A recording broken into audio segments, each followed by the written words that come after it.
Hola amigos de nuestro club de lectura, estamos con un invitado especialísimo, abogado, escritor, ex-constituinte y ex-diputado, Renato Garim. Bienvenido. Hola Natacha, muchas gracias por la invitación. Un saludo a todo tu club de lectores. Gracias a ti por acceder, sé que tu tiempo es bien acotado. Y antes de empezar para las preguntas que todos tengo seguridad están sedentos por estas preguntas, quiero invitarles a que suscriban el canal, que dejen un like también y que sigan nuestras lecturas en Instagram. Abajo va a estar todos los links para las redes sociales. En Instagram nosotros tenemos dos tipos de lectura conjunta, una lectura anual, que es la lectura del Nuevo Testamento completo, y una lectura que es más bien trimestral, que es la lectura de un libro de ensayos. Actualmente estamos leyendo el libro de ensayos de Juan Cristóbal de Vian, y la próxima lectura, ya adelanto, va a ser Ortodoxia de Chesterton. Entonces, para saber todas las informaciones, link en la descripción. Renato, yo leí tu libro y me encantó tu escrita, de todos los escritores que estoy teniendo contacto, escritores chilenos. Me impacta cómo tú escribes porque tiene una manera un poco poética de escribir todo el escenario, principalmente al inicio del libro, que es cuando nosotros vemos este inicio de la universidad y obviamente de la Facultad de Derecho. ¿Cómo que fue tu vida de lectura para poder escribir de una manera tan poética? Bueno, muchas gracias. Supongo que poético quiere decir algún tipo de halago, ¿no? Eh, de alguna manera la literatura jurídica tiene esta enfermedad, creo yo, de ser extremadamente gris, extremadamente plana. Tú cuando visitas las librerías o las bibliotecas mejor equipadas de Chile, vas a encontrar que la literatura jurídica está en los rincones porque nadie las consulta, porque está mal escrita en general. Por ende, a mí me interesaba mucho hacer un libro bien escrito, con el hilo bien hecho, por así decirlo, ¿no? Que no fuera simplemente un conjunto de subtítulos que fueran explorando tiempos y épocas y personajes, sino que tuviera una narración interna capaz de conectar una parte con la otra, ¿no? Y eso es un poco la gracia del libro, por eso es el patio del poder, que es un lugar en el fondo construido desde el libro, para el libro y por el libro. Y los personajes que están allí tienen este rasgo de misantropía, ¿cierto? De ciertas patologías, ¿verdad? De cierta banalidad, que a mí también me parecía, como tú dices, poético, ahora en un sentido más de mi parte despectivo, ¿no? Una especie de vanguardias decadentes, ¿verdad? Que se agolpan y se quedan en este lugar donde se transforman en la tradición, ¿verdad?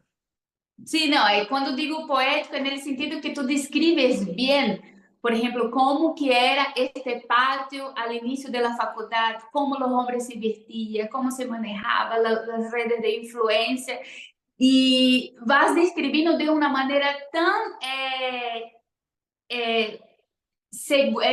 tan lúcida que uno se mete adentro. Entonces es mucho más do que una lectura dura, y podría serlo incluso porque estás describiendo la historia de una facultad. Se supone que no tiene un sabor especial al leerlo, pero disfruté.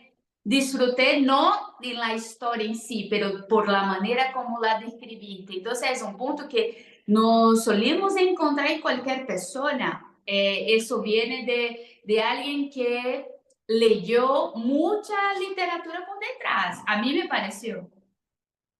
No solo la literatura de revisión bibliográfica, digo, literatura de los clásicos mismo. Claro, por supuesto. O sea, el libro trata de engarzar con ese canon, con el canon narrativo de Occidente, básicamente, que es cómo se cuentan historias, ¿no? El viaje del héroe, que se le llama el héroe de las mil caras, ¿verdad? Eh, pero de manera distópica, es decir, es un lugar que Uhum. naufraga, un lugar que pierde, es un lugar que decae. Es decir, eh, la típica historia occidental es cómo la institución llega a ser muy poderosa, ¿verdad? La comunidad del anillo en Tolkien es básicamente eso, ¿no? Cómo la comunidad se va haciendo poderosa a lo largo del tiempo, ¿verdad?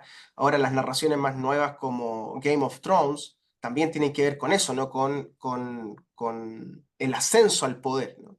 A mí en este libro más bien me interesa lo contrario, el descenso, la decadencia de las instituciones, lo que está pasando en el Instituto Nacional, por ejemplo, y lo que yo interpreto que pasa en la Facultad de Derecho de la Chile a lo largo de 70, 80 años, es decir, un lugar que toca un apogeo y luego va en una decadencia sostenida hasta que lleva al país a un naufragio. Por eso es como un anticanon, si te das cuenta. O sea, hay un diálogo con ese canon, pero es un anticanon. Uhum. Não, e em especial quando tu descreve la figura de Bascuñán, el conde. Entonces ahí nosotros vemos de incluso la influencia que él tuvo en la Facultad de Derecho. Y me gustaría que tú explicaras, obviamente que mucha gente ha visto y ha leído tu libro, porque incluso es un récord de ventas, siempre está ahí en los tops de las ventas, pero me gustaría que tú explicara un poco esta figura que yo, por ser brasileña, no, obviamente no la conocía, y que además trayera esta línea hasta su hijo, ¿no es cierto? Bascuyan chico, como dices.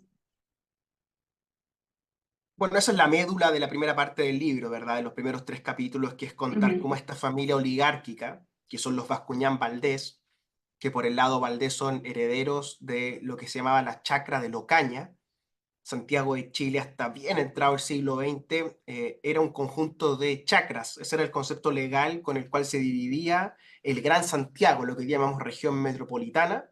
Eran más o menos 15 chacras y el centro de Santiago, el anillo de Vespucio, que le llamamos ahora, eran 8 o 9 chacras. Y ellos eran herederos de la chacra de Locaña, lo que hoy día se llama Comuna de la Florida y parte de la comuna de Puente Alto, como yendo hacia Pirque, llamémoslo así, ¿no? Esa chacra muy fecunda, con grandes extensiones de tierra cultivable, se fue, ¿verdad?, densificando hasta llegar a ser hoy día la Florida. Eso es por el lado Valdés, herederos de la chacra de Locaña, comuna de la Florida. Y por el lado Bascuñán, él se casa con Soledad Rodríguez, que es descendiente de los Rodríguez de Zapallar.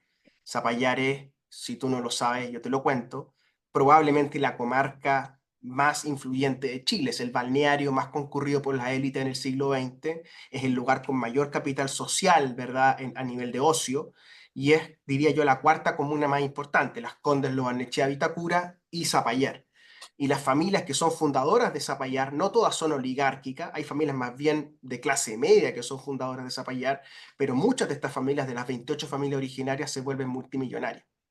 Eh, por ejemplo, los Osandón, una familia típica de Zapallar, ¿verdad?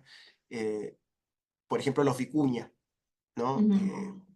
Y tiene una fauna propia Zapallar. Entonces a mí me interesaba mucho esta figura de Bascuñán Valdés en su raíz oligárquica, y este personaje que es hijo de Aníbal Bascuñán Valdés, que es otro jurista muy influyente, que tienen los mismos apellidos porque son primos en el fondo por el lado Valdés, muy interesante, propio de la oligarquía chilena macondiana, ¿verdad? Casados entre primos hasta el día de hoy.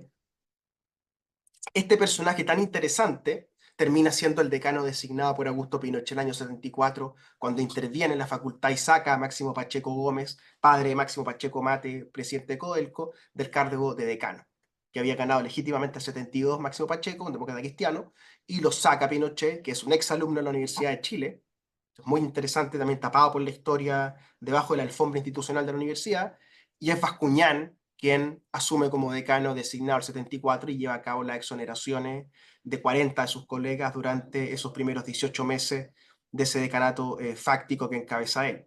Y Uh esa -huh. parte no estaba contada en ninguna historia institucional. Entonces a mí me parecía que ese devenir de una familia oligárquica, heredera, ¿cierto? Por un lado a Zapallar, por el otro lado a la Florida, Uh -huh. llega a esta facultad y en esta facultad este personaje increíble llamado el conde se hace del decanato de manera fáctica una dictadura militar.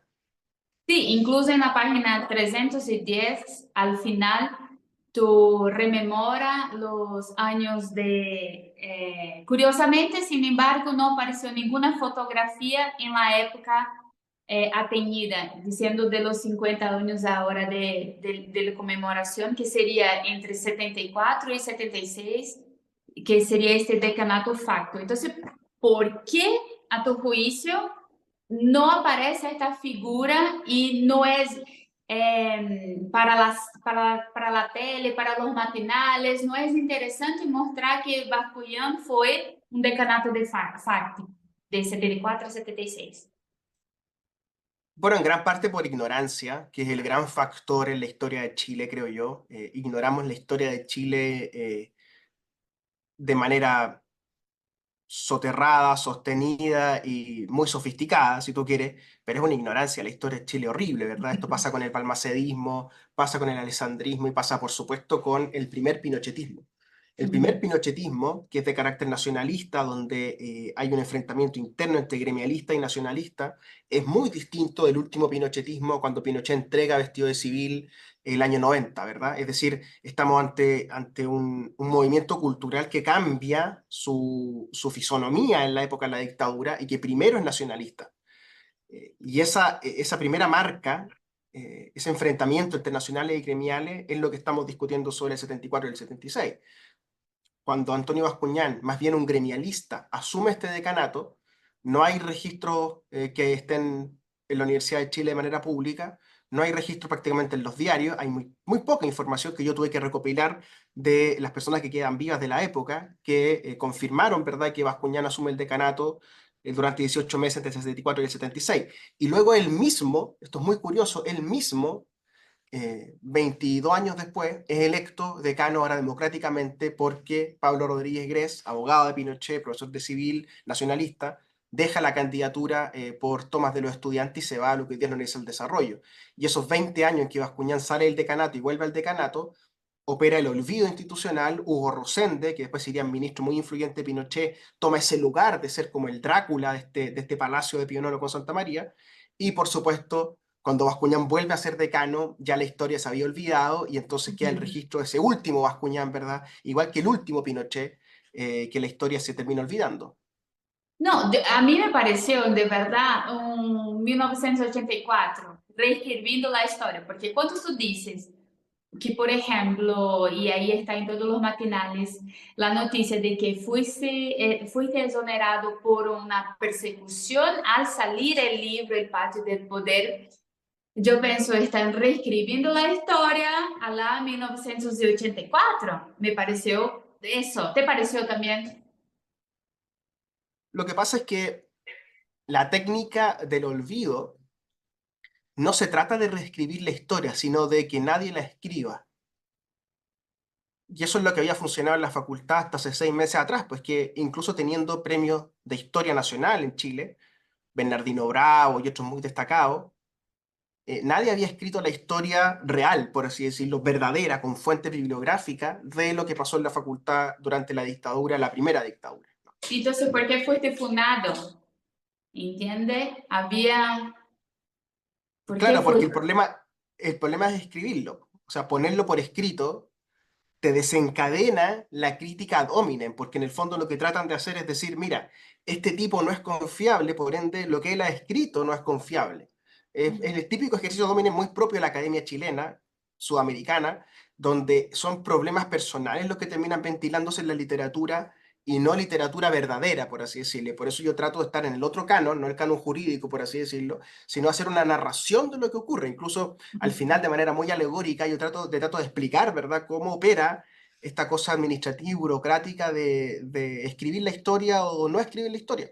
Porque en el fondo, cuando sostienes una mentira tanto tiempo, termina siendo verdad. Totalmente. Historiográficamente, lo que se llama verdad es el mito más resistente. Entonces, el Ujú, mito histórico se machaca, se machaca, se machaca, y el mito que más aguanta se le llama verdad, ¿no? ujú. Y eso no es, primero, no es razonable, no es académico, no es nada de eso, porque las escuelas de derecho no son ni académicas ni razonables, nada de eso, son escuelas de política, comprendes, de poder desnudo.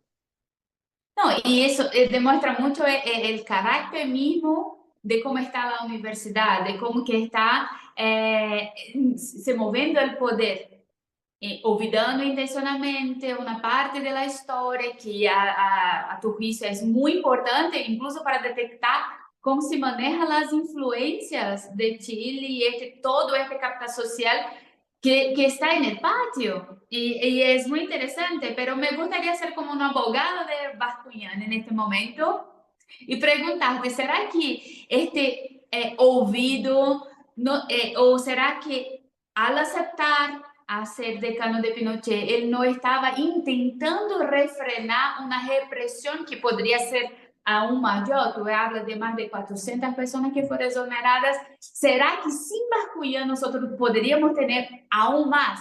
Entonces, más bien él estaba como, chuta, estoy aquí porque tengo que hacer este servicio que es un poco ingrato, pero para que no sea aún mayor toda la problemática. Bueno, el problema historiográfico que tenemos es que él nunca escribió un texto o dio un discurso explicando sus razones para haber ejecutado las conductas que ejecutó. Durante su decanato se exoneraron a 40 personas y en la universidad a 400 en total. Las personas que se exoneran son de su propio departamento, Derecho Penal, Juan Busto, Eduardo Novoa Monreal, Sergio Politov. Por ende, son personas extraordinariamente cercanas a él y él no hace nada por impedir ese devenir histórico.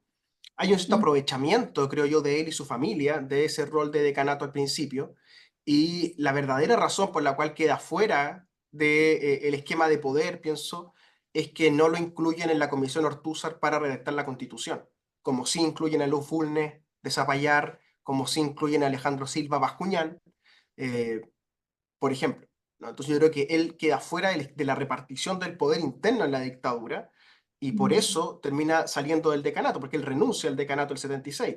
Y de hecho el decano siguiente, que es Rosende, donde uno habría esperado entonces, siguiendo la tesis, que habría desencadenado más represión, Rosende solo exonera a una persona, que es el demócrata cristiano Gabriel de Pujada, cuyo procedimiento de exoneración se había iniciado antes. Por ende, 40 contra 1, ¿te das cuenta? Uhum. Pero el tema central es que historiográficamente no hay nada, no hay un discurso, no hay una fuente, no hay un artículo que uno pueda decir, bueno, el decano Bascuñán explicó su conducta y aquí está el texto. Son más Uhum. bien interpretaciones de sus discípulos y sus discípulos son políticamente muy activos, por ende uno tiene derecho a pensar que están acomodando la verdad conforme a sus intereses políticos, que son Fernando Atria, Pablo Ruiz Tagle, Enrique Barros, Lucas Sierra, Alfredo Jocelyn Holt, que se acomodan, digamos, al vascuñanismo y entonces construyen un personaje que es incompatible con ser decano designado a Pinochet. Totalmente. Y mira, después, aún hablando de esta figura del Bascuñán, después tú muestra cómo que él efectivó una reforma dentro de la universidad y creo que de allí viene el patio, ¿no es cierto? Porque a partir de esta reforma, el patio tiene mucho más vida que la sala de la universidad, que la biblioteca de la universidad. O sea, toda la parte académica se queda en un segundo plan, por lo menos lo que mi lectura entiende, que toda la parte académica se queda en segundo plano para tener un patio revolucionario, un patio que impone políticas a la ciudadanía chilena. Entonces, y a partir de ahí, yo hice una conexión y quizás tú puedes haberla hecho, pero no dejaste escrito con Francia. En Francia nosotros vemos los cafés de poder. Aquí en Chile tenemos el patio del poder, donde los intelectuales o pseudos intelectuales están solo para confluir en la política y no más bien hacer filosofía o estudiar derecho. ¿Qué te parece? ¿Cómo fue esta reforma de Bakunin? Y si tú hiciste esta conexión con mayo de 68 y Chile. Es muy interesante la manera en que lo planteas. Sin embargo, tengo que destruir el mito, creo yo, nuevamente la idea del mito, de que la Facultad de Derecho alguna vez fue un gran Olimpo de las humanidades. Más bien era lo contrario. Dado que era anualizado y los exámenes se daban a final de año o en marzo, si reprobabas, tenías más o menos libre, llamémoslo entre comillas, libre, de más o menos marzo a septiembre, octubre. El dicho interno en Pío IX era que se empezaba a estudiar cuando florecía la enredadera de la muralla que divide con la propiedad del Oriente, ¿verdad? En Bellavista.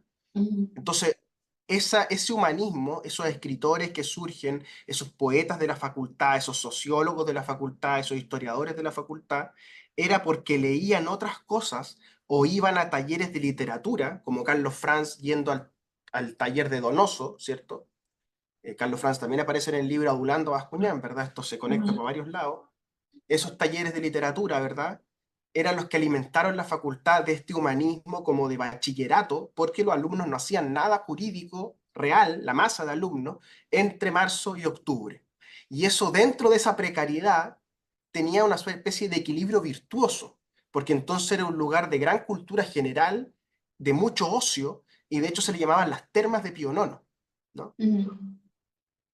Entonces la reforma del segundo Bascuñán, cuando Bascuñán gana el decanato en el 98 y Pablo Rodríguez se baja de la campaña y se va a la Universidad del Desarrollo y la levanta realmente de cero, Bascuñán ejecuta una reforma al plan de estudio imitando la universidad Yankee, imitando Heidelberg, imitando la universidad alemana, la universidad británica, que es dividir el año en semestres, pero que no son semestres, son en realidad trimestres, son 2 trimestres en el fondo, entre marzo y julio y después entre agosto y diciembre. Pasa que las tomas, los movimientos y todo el asunto difuminan esos límites, pero ese es el modelo original, digámoslo así. 2 semestres muy concentrados, muy exigentes. Y eso llena de evaluaciones el calendario de los estudiantes. Porque como queremos escapar de ese mito de que en Pío Nono no se estudia, hay que estar llenando de evaluaciones para que estén todo el día estudiando. Y entonces el estudiante, que se va masificando, que empiezan a entrar de 300, de 400, de 500, ¿verdad? Empieza a adaptarse, Natacha, empieza a adaptarse a esa semestralización, a esa evaluación constante y comienza a abandonar la sala de clase y se empieza a encerrar sobre sí mismo en una lectura permanente de calentar materia, ¿verdad? De última hora de estudiar para la noche anterior para el examen siguiente, etcétera. Y en esa dinámica es el patio el lugar donde empieza a construirse la socialización del siglo XXI y por supuesto en Internet. Porque por muy Bascuñán que haya sido, mucha reforma y muchos errores que se hayan cometido, el factor central aquí es la socialización a través de Internet, que permite entonces este nuevo estudiantado, ¿verdad?, del siglo XXI, ya no ir a clases y igualmente estar muy conectado con la universidad. ¿Comprende? Y ahí está el origen de los colectivos políticos nuevos, ¿verdad? De este postmarxismo, de los gramscianos de izquierda, ¿verdad? Y por el otro lado, las juventudes de derecha que empiezan a articularse. Entiendo. Pero ahí ves, obviamente, como un decaimiento, un descenso de la intelectualidad y que, obviamente, va a llegar a personas como Fernando Atria, que es un discípulo, en tu libro demuestra como que es Fernando Atria y como que él se torna un discípulo de Bascuñán, está dentro de esta ala. Y ahí, no sé si tú, y que estás adentro, percibes este descenso académico desde la Reforma hasta llegar a sus discípulos, si es perceptible eso dentro de toda la literatura jurídica y de la producción que está ocurriendo. Sí, no, porque son procesos tan difusos que adjudicárselo a un grupo de personas es un tanto injusto. Sin embargo, ellos son muy influyentes. Yo te diría que son el clan más influyente del derecho chileno actual, el vascuñanismo, que va desde Fernando Atria, Lucas Sierra, Enrique Barros, Pablo Ruiz Tagle, ¿verdad? Zapallar, en fin, muchos discípulos, la Universidad de Ibáñez, la Universidad Austral por otro lado. Es decir, hay muchos, muchos profesores de derecho que están influenciados por esta gente. Porque además el profesor de Derecho, ese oficio tan curioso, se ha masificado grandemente en Chile. O sea, hay muchísimos profesores de Derecho porque hay muchísimas escuelas de Derecho. Pero la decadencia es bien evidente. La literatura jurídica ha caído muchísimo en su nivel. Hay una paperización, es decir, el jurista escribe papers, ya no escribe libros, y los libros que publica son compendios de papers. Hay otros que hacen informes en derecho y luego los presentan como papers. Por ende, hay una decadencia en el sentido literario de la doctrina jurídica, primero. Y luego, claro, el fenómeno que yo analizo del capítulo 5 en adelante es la penetración inédita, pienso yo, por su fuerza y su amplitud, ¿verdad? Que es la teología de la liberación en la izquierda universitaria, ¿verdad? Que es lo que termina funcionando como última vanguardia rumbo a la Convención Constitucional del gobierno de Gabriel Boric. Sí, totalmente. Y además que en el capítulo 5 lo que me encuentro particularmente interesante es que a distinción de otros teóricos, de otras personas que hacen esta revisión bibliográfica y que tentan mostrar la historia, tú haces una conexión muy íntima de las creencias, de la teología que está por detrás de Fernando Atria y sus discípulos, y con el personaje Fernando Atria, porque que hoy en día los autores hacen completamente una separación, una distinción como si no influyera. Y aquí yo siempre estoy diciendo en el canal, todo es teológico, todo parte de la conceptuación de la teología que tienes, de la manera con que fuiste criada, y obviamente que parte de un concepto de Dios.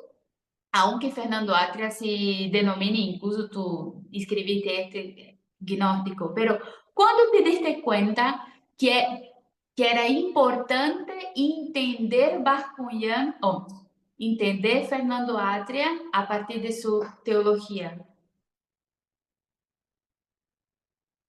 Bueno, la primera manifestación que yo veo es muy temprano, cuando yo era estudiante de Derecho, en la creación de una especie de grupo de acólitos que leían los textos de Fernando junto con él en reuniones de ayudantes. Y el Mm, uso de esta figura del ayudante como una especie de acólito que ya estaba en Bascuñán de manera laica y ahora está en Atria de manera militante y escolástica, y una escolástica atriana, ¿no? Entonces, cuando tú lees La forma del derecho, que es esta especie de gran ensayo jurídico, teórico jurídico, teológico, político que escribe Fernando durante 10 15 años y lo publica el 2015, en ese ensayo, Atria se alimenta sostenidamente de teólogos de izquierdas, tanto europeos como Henry Mackay, ¿verdad? Juan Luis II el uruguayo y otros más, para vincular teológicamente las concepciones de Carl Schmitt, Donoso Cortés y otros más con el proyecto escatológico de izquierdas, ¿verdad? Es lo que llamamos en Sudamérica teología de la liberación y culturalmente se le llama jesuitismo, que yo encuentro un poco injusto con los jesuitas porque sí. no todos los jesuitas son liberacionistas y no todos los liberacionistas son jesuitas, ¿verdad? El liberacionismo también tiene una pata protestante, una pata dominica. Por ejemplo, Herbert Mackay, el irlandés, es dominico, Mm, de hecho, Gutiérrez, el peruano, no era jesuita. sí. Hay muchas patas del liberacionismo, ¿verdad? Por ende, adjudicárselo a los jesuitas es un poco injusto. Y en la literatura de Atria empiezan a aparecer muy claramente las siembras de la teología de la liberación, ¿verdad? El concepto del reino de Dios, ¿verdad? La idea de que el lenguaje teológico es el lenguaje político metaforizado, la idea de que después del capitalismo que vivimos actualmente hay un reino mejor que este, es decir, la terrenalización del discurso teológico. Está la idea de que la Biblia son un conjunto de metáforas aplicables al presente y que por ende el teólogo, igual que el sacerdote, es un gran lector de metáforas, una Mm, especie de filósofo rey platónico, ¿verdad? Que está equipado teóricamente para leer, ¿verdad? Estas metáforas sobre Dios y explicárselas al vulgo, ¿verdad? Y entonces mediar entre el lenguaje teológico y el lenguaje político. Esa es la clave de Atria. Él se presenta como una especie de intelectual del régimen, una especie de Lenin, pero con este vínculo, ¿verdad?, teológico-político, que es muy interesante porque cuando lo rastrea históricamente, esto está en Donoso Cortés, mm, esto está en Carl Schmitt, y esto está por ciento en Jaime Guzmán, por poner algunos ejemplos, es decir, personajes católicos, ¿verdad? Fuertemente doctrinarios, ensayistas, que terminan alimentando de manera doctrinaria a un régimen totalitario o autoritario. En el mm, caso del franquismo, Donoso Cortés es una figura póstuma, ¿verdad? Donoso Cortés lleva 100 años muerto y el franquismo lo revive. Carl Schmitt claramente es un lector de Donoso Cortés, el Kronjurist de Hitler, ¿verdad? Y Jaime Guzmán es un lector de Carl Schmitt. Y Fernando Atria es lector de todos estos y sobrino de Jaime Guzmán. Por ende, me parece que es muy evidente que Atria se piensa a sí mismo como un teólogo político a la guzmaniana, a la donosiana, ¿verdad? mm. Respecto del proyecto liberacionista sudamericano. Mm. Sí, no, es que cuando, obviamente, tú haces la crítica y te doy totalmente el punto, pero en la realidad yo pienso ya que es más algo natural de la propia naturaleza humana. Nosotros traemos de la teología para la vida pública. Lo que pensamos de Dios, obviamente, vamos a transparecer en nuestras actitudes y obviamente en la manera como hacemos derecho, en la manera como hacemos política pública. Esto es natural. Ahora, lo que pasa es, ¿y si tengo una teología mala? O, ¿y si tengo, o peor, y si soy un usurpador de una teología ajena, que creo que más o menos lo que pasa, soy usurpador de una teología ajena y además de una mala teología ajena, y de allí paso a hacer toda mi política y todo mi mover y ahí utilizo el lenguaje, utilizo todo. Creo que es más o menos eso que pasa, de algo natural para algo como fabricado. Para mí me da esta impresión, no sé si tú te das cuenta de esto también. Sí, no, lo que pasa es que, de nuevo, el proyecto ilustrado, que ya se acabó, por supuesto, el proyecto moderno, ¿verdad? De los estados-nación, de la razón gobernando los poderes separados, ¿verdad? La Montesquieu, ¿verdad? El ímpetu enciclopedista de los franceses, ¿verdad? La candidez de Voltaire, todas esas ideas que teníamos del racionalismo ilustrado, del ser cartesiano, se acabaron, ¿correcto? Pero en el proyecto ilustrado, en el proyecto moderno, que sostiene las facultades de Derecho como la Universidad de Chile, ese ímpetu natural, digámoslo así, esa cosa antropológica de la pulsión teológica humana, debe estar domesticada por las instituciones. Es decir, las instituciones no son para canalizar este ímpetu, sino que son una especie de domesticación, una especie de freno, un catejón, dirían los teólogos, ¿verdad?, respecto del pulso teológico. Porque cuando el pulso teológico sobrepasa las instituciones, bueno, tiene los ayatolás en Oriente, ¿verdad? Tienes gobiernos evangélicos o tienes gobiernos jesuitas como en Paraguay o como lo que estos muchachos de la izquierda jesuita chilena les gustaría tener en Chile, ¿verdad? Que una especie de proyecto Un Techo para Chile, ¿verdad? Universidad Alberto Hurtado, de Colegio San Ignacio, ¿verdad? Que lo que hace es de ese ímpetu antropológico convertirlo en forma de gobierno, lo que es completamente antiilustrado y antimoderno, creo yo. Y en particular, la historia de la Iglesia Católica en los últimos 300, 400, 500 años es precisamente la historia de la apropiación cultural e intelectual de vanguardias culturales que se suceden. No vamos a hablar de los Borgia, ¿verdad? Y su uso, pero tempranamente en el siglo XX vemos que la iglesia gira izquierda con su doctrina social de la iglesia. Eso trae la creación del social cristianismo en toda Sudamérica. El Concilio Vaticano II empuja aún más, ¿verdad?, ese carro. La reunión de Medellín del 58 genera, ¿verdad?, el ímpetu pastoral de estos curas de izquierda, las comunidades de base, y termina siendo un movimiento político hoy día triunfante en la iglesia, porque esto es lo que hay que ver, con el cardenal Bergoglio, convertido en Francisco I, que no es sino un coautor de teólogos liberacionistas brasileños, como tú bien sabes, que son Leonardo Boff y su hermano, que habían estado cancelados en la iglesia. Recuerda tú que Juan Pablo II, el año 84-85, se da cuenta, porque era un polaco Sí. anticomunista, ¿cierto? Se da cuenta y dice, ah, mira, hay unos curas medio marxistas en Sudamérica, y le pide a Ratzinger, que era muy joven y tenía fama de filósofo, ¿cierto?, que emita una especie de sentencia filosófica, ¿verdad?, sobre la teología de la liberación sudamericana en la doctrina de la congregación de la fe, ¿verdad?, para sacar en el fondo de la iglesia, del mainstream de la iglesia, a jesuitas, ¿verdad?, a dominicos de izquierda, ¿verdad?, y raspar por izquierda a la iglesia. Pero lo que nadie esperaba es que el propio Ratzinger, convertido en Benedicto XVI, no se le ocurre nada mejor que abdicar del poder por primera vez en 2000 años y entregarle el Vaticano a un peronista argentino claramente influenciado por la doctrina liberacionista. Por ende, es Sí. la propia iglesia en el Vaticano, en Roma, en esos 20 kilómetros que son el Vaticano, que se muerde la cola a sí misma, porque los propios curas que cancelaron la doctrina liberacionista terminan eligiendo a Bergoglio como papa. Y entonces eso que llamaríamos periferia de la iglesia, la izquierda de la iglesia, hoy día gobierna el Vaticano. Por ende, pensadores como Atria, que se identifican 100%, digamos, tete a tete con el pensamiento liberacionista Bergoglio, sobre todo el primer Bergoglio, el Bergoglio de Laudato Si, el Bergoglio ecologista, ¿verdad? ¿Por qué no se iban a sentir en su momento de gloria, pues? Ujú. ¿Comprende? Totalmente.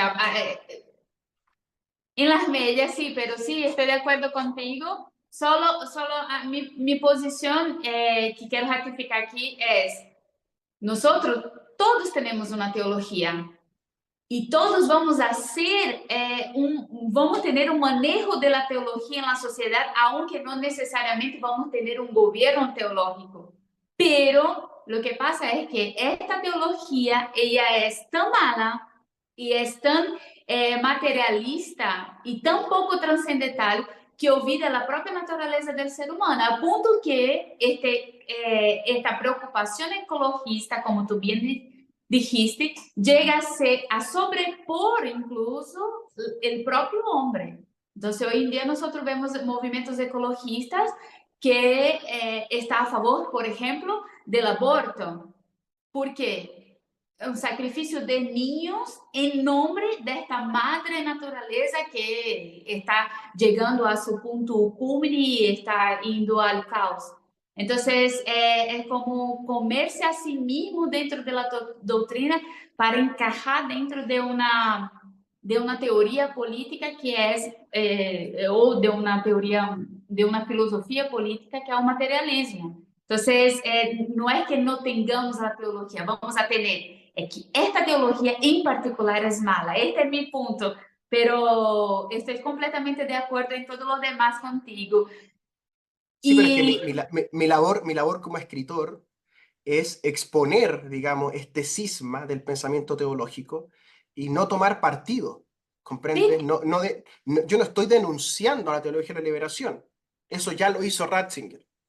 Yo lo que estoy mostrando es cómo la teología de la liberación influye en estos personajes y en este patio de la Facultad de Derecho, ¿verdad? Porque se instala como el sentido común o la cultura general del estudiantado y del profesorado durante esta época. Y probablemente ellos te dirían que las otras teologías son falsas y son materialistas, ¿verdad? Y critican a Opus Dei, a Schoenstatt y etcétera, ¿verdad? Porque toman partido, pero mi labor hacia el lector no es tomar partido, po, no es decirle lo que tiene que pensar, es decirle, mira cómo influyen estas ideas en los dirigentes políticos, ¿verdad? Que creo yo no entienden bien lo que significa una teocracia. Las teocracias son precisamente esos sistemas de gobierno donde los postulados teológicos funcionan como sentidos comunes del hacer político, ¿no? Y por eso lo que vemos en derivas como Javier Milei, Bolsonaro y otros, es que terminan abrazándose al pensamiento evangélico precisamente por falta de teoría política. Uhum. Sí, no, y además es distinto uno hacer es un sentido contrario. Una cosa es tú imponer la teología de la liberación a partir de proyectos de leyes y otra cosa es tú ver lo que está en la sociedad, está vigente y de allí hacer las políticas públicas. Es un poco distinto. No, Bien, pero pero es que ellos, ojo, de nuevo, en la mejor lectura posible de Bergoglio, de estos teólogos, ellos pondrían en duda esta separación entre una esfera y la otra, porque en último término, ellos remiten a una ontología comunitaria.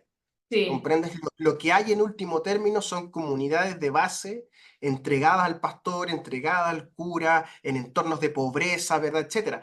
Tiene que ver mucho con los conurbanos, tiene que ver mucho con la favelización de la democracia, ¿no? Uhum. Que el pobre, entendido como comunidades de base de las iglesias, termina siendo el sujeto al cual estos pastores políticos, estos dirigentes políticos teologizados, terminan por hacer ancla, ¿no? Sí, Por el eso cuando gran oprimido. Claro, por eso cuando Bergoglio dice haga el lío, lo que hace está remitiendo a la acción política comunitaria, ¿sí?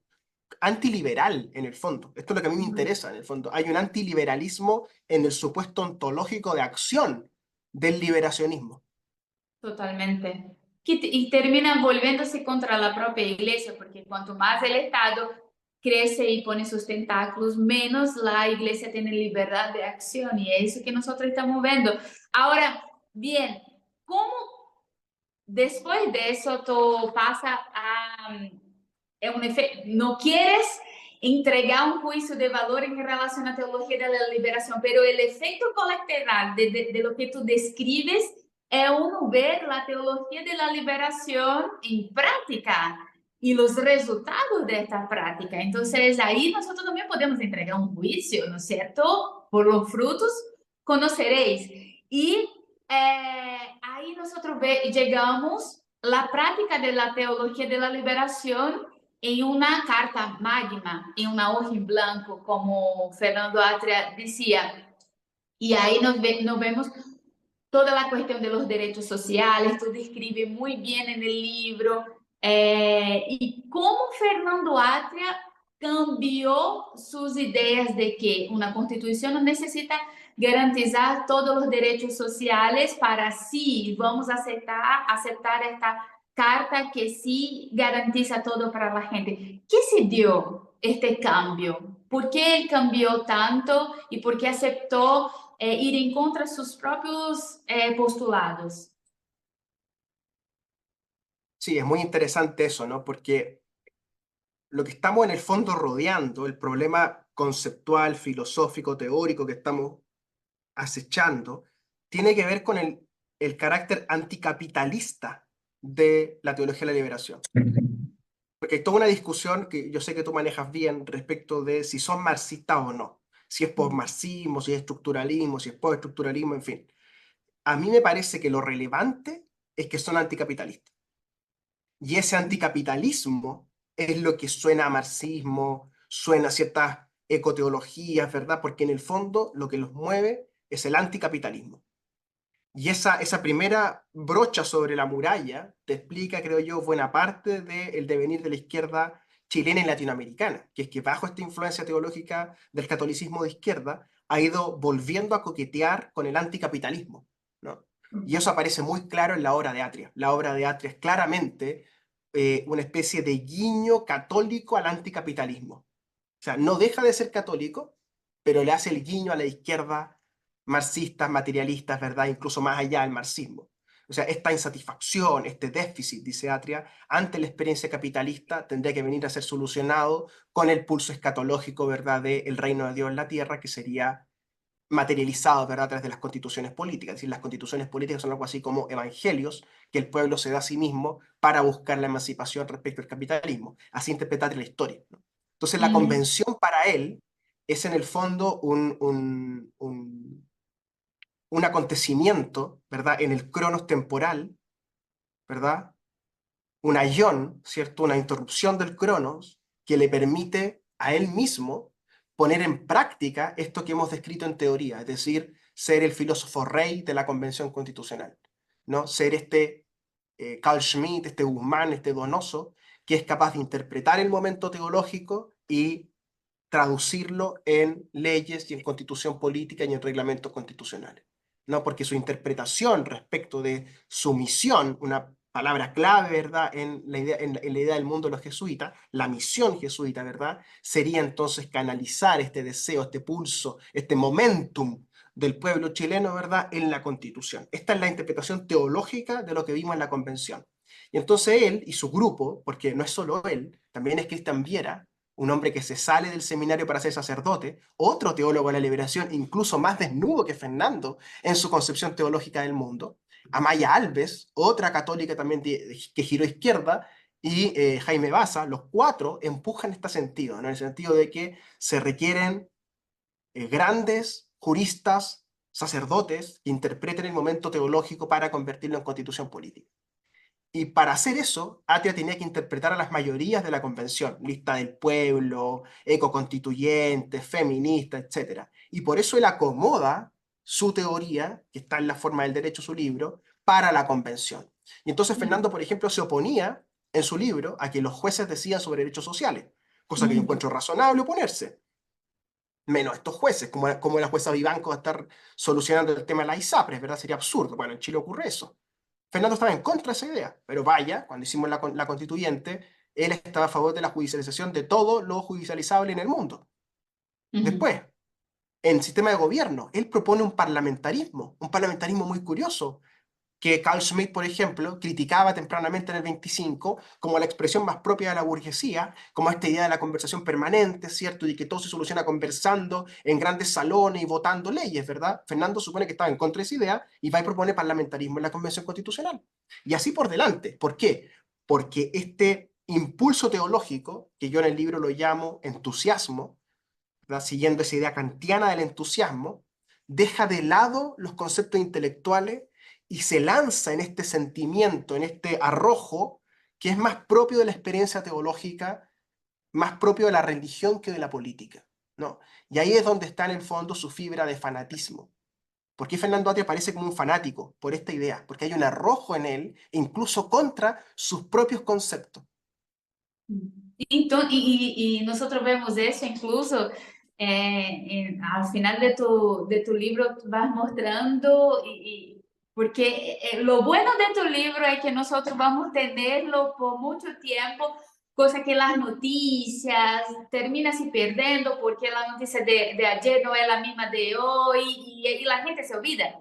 Entonces, tener plasmado en el libro lo que pasó después del proceso donde la persona iba a votar apruebo o rechazo y como él continuaba contra todos los pronósticos diciendo que la gente iba a aceptar y no osaba a decir un porcentaje de que sería este apruebo. Me parece un poco que ya vamos a seguir con eso hasta el último intento, vamos a llevar este evangelio al último rincón del pueblo. Eso me parece muy, como tú describes, muy de no sé, como un apóstol Pablo de la Constitución, ¿entiendes? Estoy escribiendo aquí una doctrina. Bueno, exactamente, porque Pablo de Tarso, carta a los tesalonicenses, inaugura esta idea, ¿verdad? Que es la idea del católico revolucionario, la rebelión antirromana, que es la primera rebelión católica contra el poder, ¿correcto? Y entonces cuando tú los lees a ellos, de la mejor manera posible, Fernando está llamando a una rebelión antineoliberal, ¿correcto? Tal como Pablo llamaba a la rebelión antirromana. Claro, uno puede decir, se apropia, sí, pues, pero es que esa es la historia de la teología, la apropiación conceptual de época en época para este tipo de utilizaciones. Rousseau, de hecho, habla de esto, de cómo la revolución democrática, en el fondo, para hacer la comilla, tiene que utilizar la teología para los símbolos republicanos, ¿no? Claro, ellos ponen la teología en el concepto de la rebelión antineoliberal, y lo que es muy notable, lo que es realmente el ayón que ocurre, es que está Bergoglio en el Vaticano. ¿Comprende? Y entonces se junta Convención Constitucional, Fernando Atria en el mainstream, con Bergoglio en el Vaticano. Por ende, para el jovencito, que es el muchacho al cual le dirijo el libro en el fondo, ¿verdad? El cabro que está recién entrando a estudiar Derecho, la cabra, ¿cierto? Que tiene entre 18 y 25 años, que se puede ver seducido por estas tribus, ¿verdad? Por estas congregaciones de acólitos, a tener ojo, ¿cierto? Porque en el fondo trabajan para el teólogo, para que el teólogo brille o el teólogo fracase. ¿Comprende lo que te digo? Entonces, hay algo de narcisismo en este ejercicio pastoril. No sé si me doy a entender, es decir, son pastores narcisos los que conducen esto. Y claro, pastores narcisos tienden a fracasar, ¿no? Y además que es una mala interpretación de apóstol Pablo, porque en ningún momento de la Biblia, de los escritos de apóstol Pablo, él está invitando a ponerse en contra del poder de Roma. Él está diciendo, mi único salvador es Dios, es Jesús, no es César. Entonces, cuando Roma está diciendo... Pero tú conoces toda esa línea de literatura que hay, que es la izquierda paulina, digamos. É uma mala interpretação, porque incluso a apóstolo Pablo em Romanos 13 diz que nós devemos submeter a las autoridades. Incluso há uma mala, e isso também dá para uma mala interpretação, porque vamos submeter a qualquer custo a las autoridades? Não. Vamos submeter enquanto estas autoridades foi dejarnos manejar dentro de nuestra propia creencia. Entonces, si la autoridad pide que yo va en contra a mi creencia, obviamente tengo que ir en contra Pero enquanto eso no for efectivo, yo tengo que someter a las autoridades. Entonces, en un momento, Pablo fue en contra a Roma. Y muy por lo contrario, Roma no persiguió a Pablo. Quien persiguió a Pablo fue los propios judíos, sus conterráneos, porque él justamente estaba ahí entregando a Jesucristo como Salvador y ellos todavía esperaban el Mesías. Entonces tenía un juego político de los judíos. Entonces, cuando ellos leen a partir de la teología de la liberación, una mala teología, una mala interpretación bíblica, te das cuenta que es todo por detrás de eso, pues, viene de una mala teología. Pero bueno, son Sí, ellos. pero ojo que el punto es que son comunitaristas, son paulinos, porque lo que leen en Paulo es, por primera vez en la teología cristiana, la idea de la comunidad versus este universalismo que en ese contexto se llamaba Roma, pero hoy día se llama, qué sé yo, capitalismo globalizado, ¿verdad? Es decir, esta idea de que la comunidad es sujeto y objeto de la salvación, ¿sí? No el sujeto individual, ¿cierto? No la persona que comulga, no la persona que va al templo, sino la comunidad en torno al templo, ¿verdad? Es lo que les permite vincularla con la izquierda. La idea de que el partido político, la comunidad de base, ahora lo llaman el territorio, ¿cierto? Ese grupo en torno al objeto de la fe, por así decirlo, se puede oponer, puede ser un objeto de rebelión contra ese poder universal, ¿verdad? Que claro, en Paulo se llamaría Roma, pero en esto otro, en Gutiérrez, ¿verdad? En Segundo, en Atria, en Bergoglio, en Boff, ¿verdad? Por ejemplo, se llamaría capitalismo, egoísmo, ¿cierto?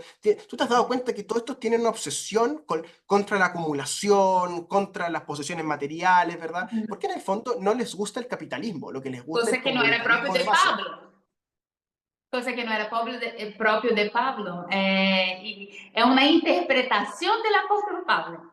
A la Sí, interpretación claro, del como hay apóstol otras Pablo. interpretaciones, como hay otras interpretaciones. Entonces, mi labor ahí es de nuevo poner en la balanza, es decir, mira, Atria está a la izquierda respecto, qué sé yo, del Opus Dei, de Schoenstatt, del Legionario de Cristo, ¿verdad? Pero es en la misma tradición, es decir, beben de la misma agua. Por eso es que Francisco puede ser sucesor de Ratzinger y Ratzinger sucesor de Wojtyla y Wojtyla, qué sé yo, meterse al Concilio Vaticano por buena parte, ¿cierto? Y volcarse contra el comunismo, porque la concepción del poder que tiene la Iglesia Católica y por ende porque esta no es una sociedad evangélica, pues, Natacha, es una sociedad católica, ¿comprende? Sí, sí, Entonces, sí. Cuando estoy hablando contigo, o sea, es obviamente tú que, sabes, soy teóloga protestante, entonces, claro, pero es que de nuevo es conceptualmente absurdo sí. discutir con los teólogos católicos chilenos desde la concepción protestante minoritaria. Pues sí, nuestro sentido común es católico, los colegios más influyentes son católicos, ¿verdad? Y hay en el espectro católico, hay una izquierda jesuita, pongámosle un nombre, Bergoglio, y hay una derecha Universidad de los Andes, Opus Dei, Legionarios de Cristo, Schoenstatt, muy vinculados con republicanos, muy vinculados con la UDI. Por ende, es un fenómeno equivalente en los dos lados del tablero. ¿Comprende? Es un catolicismo transversal. Por eso es que yo hablo que en Chile, en el fondo, hay una sola doctrina política, que es el catolicismo social de la democracia cristiana, el Concilio Vaticano II, de Medellín, ¿verdad? Con su expresión más clara en la democracia cristiana, ¿verdad? Y todos sus hijos hasta el Frente Amplio, porque en el Frente Amplio son católicos. ¿Comprende? Estoy Entonces, es totalmente de útil acuerdo. es útil esta conversación porque te muestra que hay una fuera, ¿entiendes? Porque el chileno medio no entiende que hay una fuera de la cosmovisión católica. Por lo que te pido que entiendas, digamos, que el libro en el fondo habla de cómo el catolicismo opera y de cómo el catolicismo político es el sentido común de la élite chilena. Ese es mi punto en el fondo. Sí, y este es el gran valor del libro. Por eso que yo como teóloga reformada eh, me deja tan como con ganas, me dejó con tantas ganas de leerlo, principalmente cuando tú expones la teología de Adria, porque creo que este libro va a llegar a muchas personas que todavía no entienden y que piensa que hay una separación, que es posible separar la teología de la persona y que existe una cierta neutralidad del Estado. cosa que no existe esta neutralidad. Y ahí uno viene, ¿y cuál, ya que no existe la neutralidad, cuál es la teología que está por detrás? Tú muestras la teología y ahí nosotros vemos el fruto, que es la convención. Estuviste en la convención y ahí al final del libro fuiste citado, tú describes una citación del propio Fernando Atria, donde él pone personas como la Terry, la Rosillo, personas que contribuyeron, ¿no es cierto?, para la Constitución como personas aburridas. A ti particularmente él describe como no ayudó mucho, no sé a qué vino. Y las personas como la tía Pikachu, personas que estaban disfrazadas, aportaron, incluso cuando iba a la Constitución en estos disfraces. ¿Cómo viste estas declaraciones? A modo personal también, porque es imposible decir, no, yo voy a analizar estas declaraciones solo como escritor y no voy a analizar de manera personal. Si tú estuviste en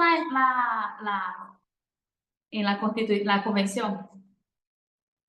Bueno, yo creo que lo muestra él 100% como es, ¿verdad? Una persona odiosa, conflictiva, que te manda recados por los diarios, que además no te pierda. Él hace esa entrevista con el diario La Tercera, cuyo propietario es Álvaro Sayé, un Chicago Boy.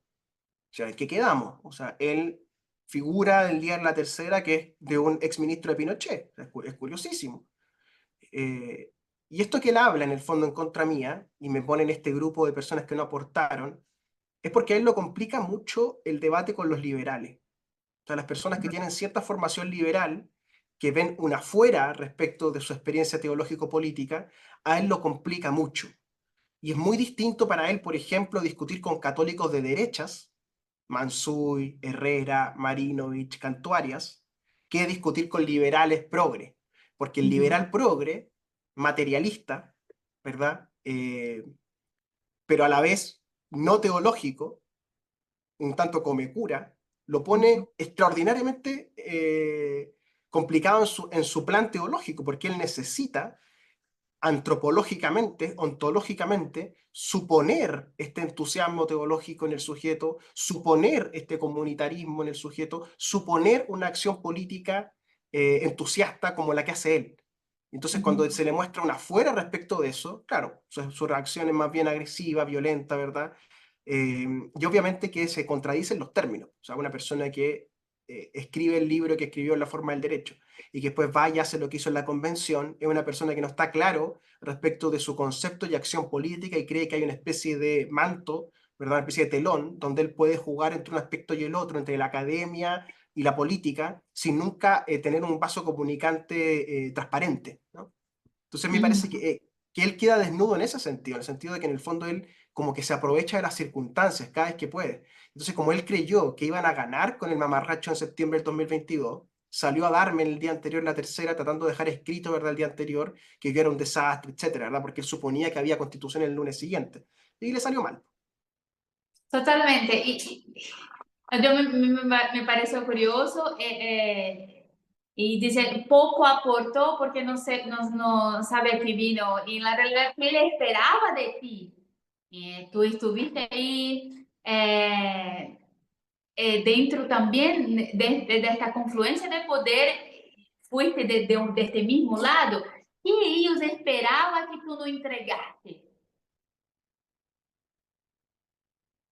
Bueno, lo que él busca en el fondo son acólitos, es decir, personas que le entreguen su conciencia a lo que él determine, ¿no? Y muchas personas en la convención hicieron eso. De hecho, en el libro yo explico cómo su casa fue utilizada como centro de reuniones y asadito y cosas, precisamente porque él quería adueñarse de la letra chica del proceso y timbrar página por página lo que se escribía en la Constitución. Y como yo no le di la pasada en eso, y fui un opositor del día uno, pero desde el lado, digamos, de quienes queríamos nueva Constitución, él no tenía punto de referencia. Entonces, no le quedó más que el ataque personal, todos estos episodios lamentables de la piñata y otros más, ¿verdad? Donde se muestra una acción política agresiva, violenta, resentida, odiosa, ¿verdad? Bravucona, que creo que lo caracteriza mucho a él desde muy temprano. Yo trato de mostrar que él es un bravucón desde muy temprano, porque Bascuñán los educa como bravucones, ¿no? Y esta manera de ser bravucón del abogado, del intelectual chileno, tiene mucho que ver con el caso Hermosilla, con la decadencia del Poder Judicial, con la decadencia de la profesión de abogado, que es que les enseñan a ser bravucones. Y eso está en Fernando muy presente, es decir, como un teólogo bravucón. ¿Cuál sería el rol de la Constitución dentro de la economía? Bueno, lo primero es que debería ser una constitución mínima, debería empujar al control del gasto público y debería retomar la tradición liberal de temer de un Estado muy grande, muy amplio. Eso es lo primero. O sea, izquierdas que quieren agrandar el Estado, a mí me parece una contradicción en los términos, digamos, porque el marxismo habla precisamente de abolir el Estado porque sería, compañero, un instrumento de la burguesía para aplastar al proletariado. Entonces ahora ver a los marxistas enamorados del Estado es a lo menos curioso. Como liberal yo pienso que la ley de presupuesto es más importante que la Constitución. Esto es muy importante, es decir, cómo se gasta la plata en el día a día en el Estado es mucho más importante que el marco teórico que inspire la Constitución.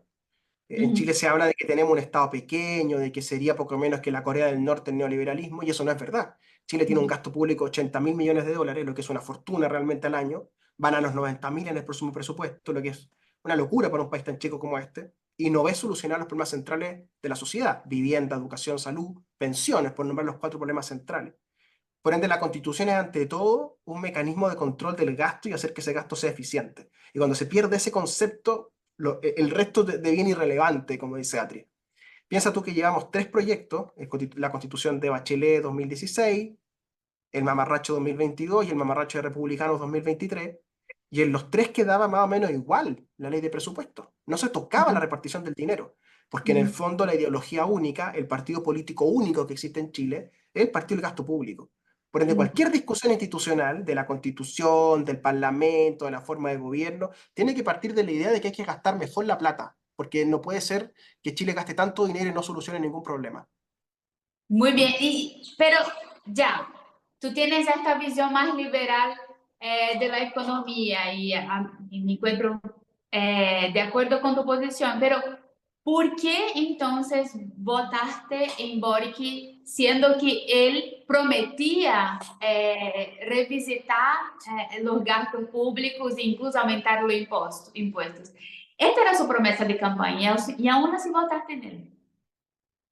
Bueno, porque al otro lado, en estas democracias donde hay que votar por el mal menor, se nos presenta un José Antonio Cast más teológico que los teólogos de izquierda. Él sí que está influenciado por una teología conservadora muy, muy notoria, su forma de vida lo muestra de manera clara. Un corporativismo de derechas, porque no es liberalismo lo que él planteaba tampoco, con ciertos rasgos moralistas, como de una especie como de tutelaje moral que me parecía intragable, ¿no? Y claro, el devenir de Gabriel Boric, yo sabía muy bien que iba a ser lo que ha sido, es decir, él iba a abandonar las posiciones más radicales de su programa y iba a tratar de imitar a la concertación. Lo que pasa es que lo hace muy mal, ¿comprende? Pero si Chile volviera al rigor fiscal que tuvo con Ricardo Lago, al superávit fiscal que tuvo hasta Ricardo Lago, si achicara la deuda pública, si achicara el gasto público, si eficientara el gasto social, yo creo que la centroizquierda volvería a tener un proyecto. Pero esa diada entre la izquierda frente amplista jesuita y la derecha Opus Dei legionaria, que es republicano, me parece que el pensamiento liberal queda entre dos problemas. Queda como en la película El Gringuito, el pichó la caca, digamos. Y es bien desagradable que los balotajes y las segundas vueltas en Chile pareciera que van a tener esa configuración, que terminamos eligiendo entre jesuitas y Opus Dei, ¿no?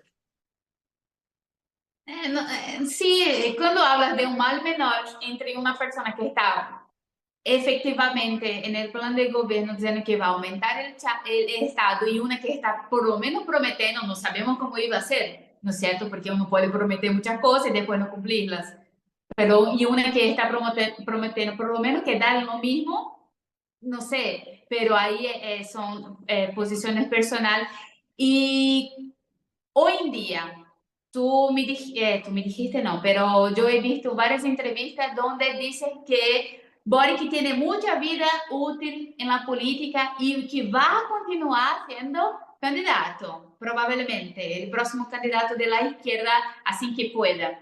Eh, ¿Tú votarías nuevamente en él? No lo sé porque no sé qué va a decir Gabriel Boric en el futuro ni cuál va a ser el Gabriel Boric que se reinvente. Sí te puedo decir que estamos en el continente de las reelecciones.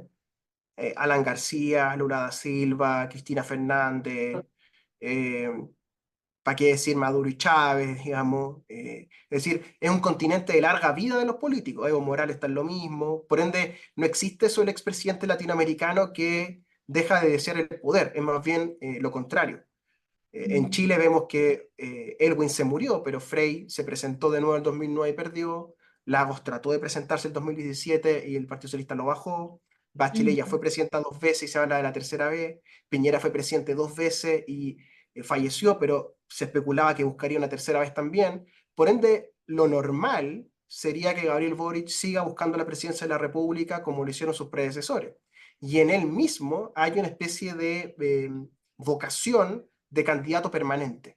Por ende, lo más anticipable es que vamos a ver otras versiones de Gabriel Boric en el futuro con otras coaliciones, ¿verdad? Y otra manera de llegar al poder, porque su vocación es esa, ejercer el poder, tener el cargo y sentarse en la cabecera de la mesa, ¿no? O sea, não descartas votar em Gabriel Boric dependendo del disfraz que ele ponga, porque não creio que en el fondo ele va a cambiar de verdad. Su concepción política es, como tú bien dijiste, anticapitalista. Entonces, ahí como hay una disonancia en este sentido, bien, ahora, ¿quién sería dentro de los actores políticos que nosotros tenemos ahí? Evelyn Matei, Johannes Kaiser, propio Cash, las personas que están más bien a la derecha, que tienen esta idea más liberal de la economía. ¿Cuál de estas tú te identificarías más? Sabiendo que siempre no es una identificación completa y única. No, mi impresión es que ellos no son grandes defensores del capitalismo, son defensores de los grupos económicos, que es distinto. O sea, los 8 grupos económicos más importantes de Chile, especialmente los 3 más importantes, la derecha vive tratando de caerles bien, porque la única manera de ser candidato presidencial, lo que triunfa en la política de ese lado, es tener el beneplácito tácito o explícito de esos grupos. Y eso es corporativismo, más Uhum. cercano, más cercano a prácticas corporativistas que liberales.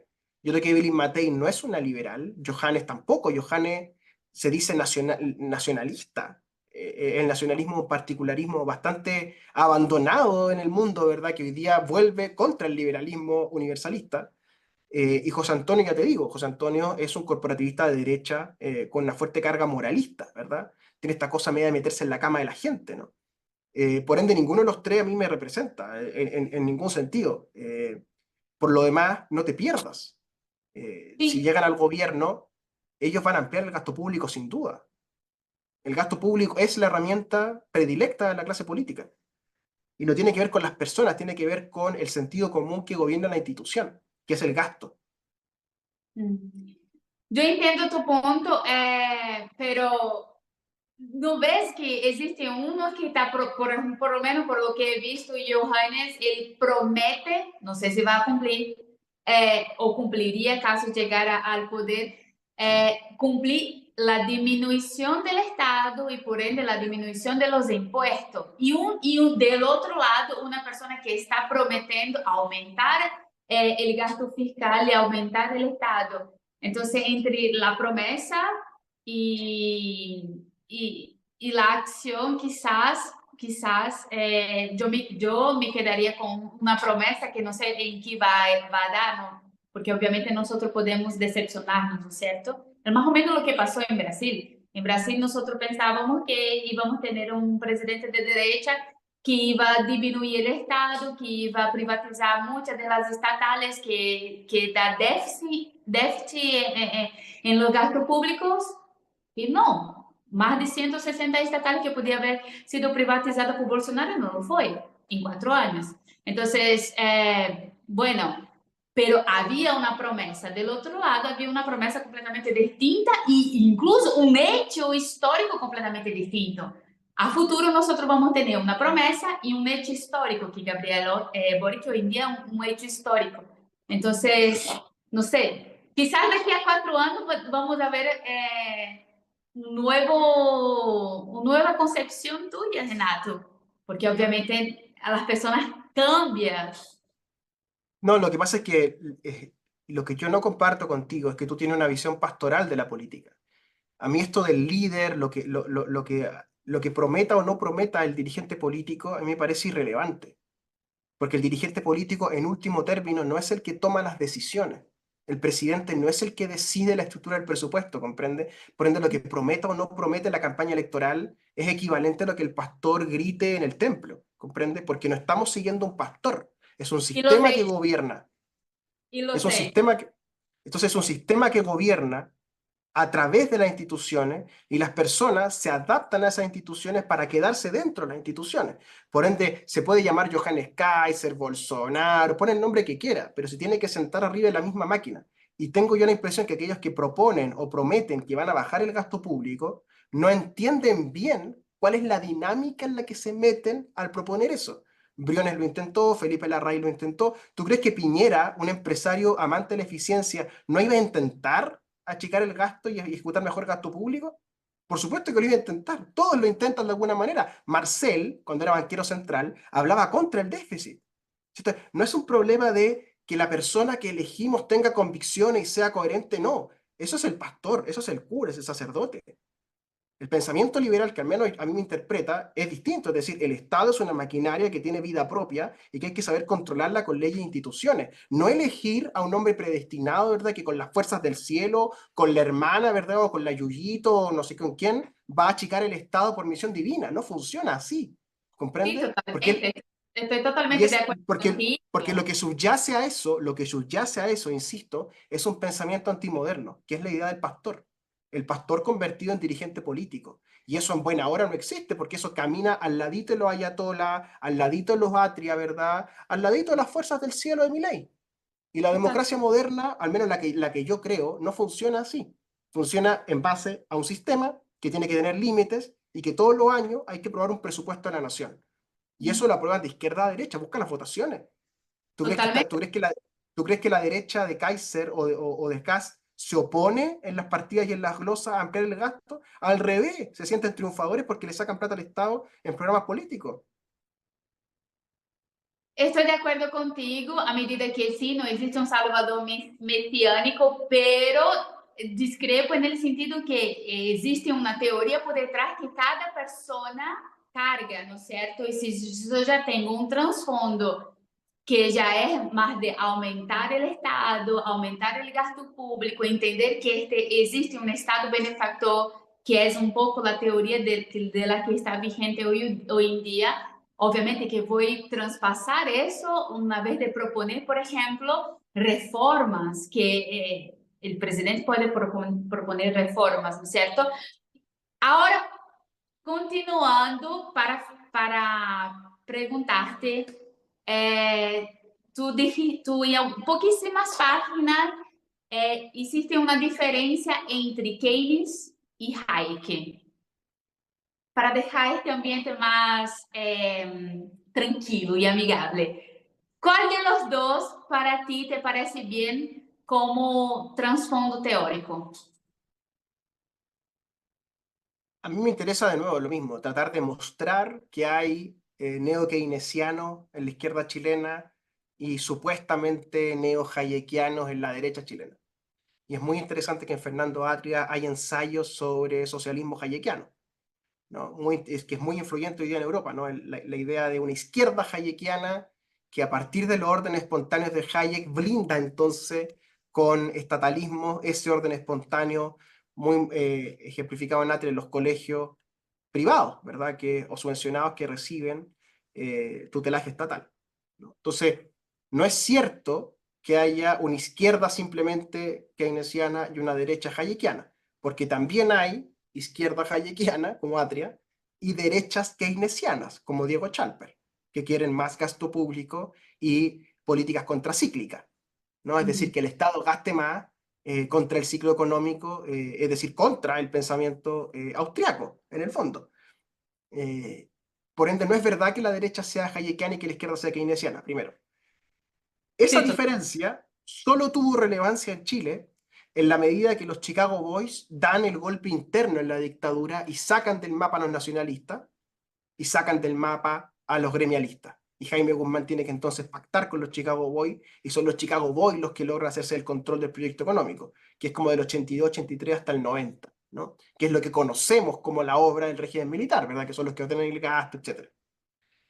Ellos traen a Chile a Friedman y a Hayek, y entonces casan a Hayek con la dictadura, ¿no? Cuestión que a Hayek después le costó bastante caro, se lo reprocharon muchas veces, ¿no? Pero Chile abandona eso. O sea, lo que me interesa mostrar es que Chile abandona el pensamiento, entre comillas, neoliberal o el pensamiento neoclásico, como se le viene a llamar ahora, y abraza más bien la socialdemocracia de derecha e izquierda, ampliando el gasto público en 35 años a niveles insólitos, a niveles de deuda de 40 puntos. Entonces no es cierto, te das cuenta, de que hay una izquierda con Keynes y una derecha con Hayek. Eso puede ser cierto en Buenos Aires, ¿sí? Pero de nuevo, ahí la clave en Buenos Aires tiene que ver con un Milei libertario y un Bergoglio liberacionista. Entonces, lo que nos toca para acá es el reflejo de esta pelea entre el Vaticano y Buenos Aires, ¿verdad? Porque Bergoglio le está reclamando en el fondo a Milei el recorte del gasto, y Milei le imputa a Bergoglio las políticas peronistas que nunca criticó a los kirchneristas. Pero en Chile la discusión es otra. La discusión tiene que ver con el partido único del gasto público. Muy bien, me parece muy lúcido cuando tú dices que realmente el problema es un poco transversal de la derecha que está, ¿no es cierto? ¿Y cuál sería de que está hasta ahora? Quizás pueda tener otra solución. ¿Y cuál sería esta solución que tú piensas? ¿Cuál que sería una solución para Chile? O si no, no vamos a tener, ¿no es cierto? Quizás hacer lo mismo que los venezolanos, hice nomás. No, aquí la situación es distinta porque nuestro territorio durante ya 5 siglos ha sido muy importante estratégicamente. ¿Comprendes? Por ende, no vamos a ser abandonados a nuestra suerte nunca, para bien o para mal. Somos un territorio tutelado. Chile era un territorio inca, esto a los hispanistas no les gusta, pero los incas llegaron hasta el Maule y tenían probada presencia hasta San Bernardo en Chile. Por ende, no es cierto que los españoles fundaron esto de cero y la guerra con los araucanos. Es una gran metáfora, pero aquí gobernaron los incas. Primer imperio. Segundo imperio, los españoles. Tercer imperio, los británicos. Cuarto imperio, los yanquis. Y hoy día Chile está entrando en su quinto imperio, que es el imperio chino. Claramente Santiago y sus principales recursos naturales y estratégicos están siendo comprados por intereses chinos, empresas público-privadas chinas que vehiculizan los intereses del Partido Comunista Chino. Por ende, cualquier solución a 50 años, a 100 años de Chile, tiene que ver con este nuevo régimen imperial que no va a ser breve. O sea, el imperio de los Estados Unidos duró 70 años, China no va a durar 70 años, China va a ser mucho más largo porque se mueven en conceptos mucho más largos. Por ende, lo que viene en Chile es eso, es la adaptación de nuestro rol tutelar sudamericano con el imperio chino que va a gobernar probablemente este lado del mundo sin contrapeso. Parece un poco apocalíptico la cuestión. Renato, en honor a tu tiempo, me gustaría... Apocalíptico porque es teológico, ¿no? El Apocalipsis es un libro de la Biblia, ¿no? No, apocalíptico en el sentido que existe un fin trágico, ¿no es cierto? No, no, no No, me no me veo. parece trágico, no me parece trágico, es lo No que te... es nomás. Entiendo. Eh, bueno, Renato, un gustazo tenerte. Tú eres Un una de placer, las muchas gracias. lúcidas dentro, una mente lúcida dentro de la izquierda y me parece bueno este diálogo. Tu libro, encantada con tu escrita, quiero leer otros libros tuyos y cuénteme, ¿para dónde vas? ¿Qué vas a hacer? ¿Cuáles son los próximos pasos? Bueno, te recomiendo el libro El fracaso, que está por Catalonia, que trata sobre la Convención Constitucional en específico, sesión por sesión, todo lo que fue pasando. Y ahora estoy con Planeta trabajando en otro libro que puede ser como un sucesor del Patio del Poder, que trata de mi generación política, que va más o menos desde el año 2000 hasta el 2021, desde el mochilazo del 2001 hasta la elección de Gabriel Boric. Muy bien, me parece ótimo. Y vamos a tener reseña del Pacto del Poder aquí. Va a ser súper interesante. Vamos a conversar mucho sobre este libro todavía. Y muchas gracias por haber accedido. Sé que tú tienes un tiempo escaso, eres una persona gigante en Chile y amablemente te pusiste a disposición para estar con nosotros, así que te lo agradezco en español, por favor, muchísimo. Chao, Muchas chao, gracias a amigos. ti. Aprendo mucho contigo, Natacha. Muchas gracias. Muchas gracias a todos que estuvieron presentes. Déjame un like, suscríbete en el canal y también tienes la lectura conjunta. Vamos a aprender un poco de filosofía política con Juan Cristóbal. Estamos leyendo este libro de ensayos, entonces no te vas a perder de vista este club de lectura. Hasta la próxima. Chao, chao.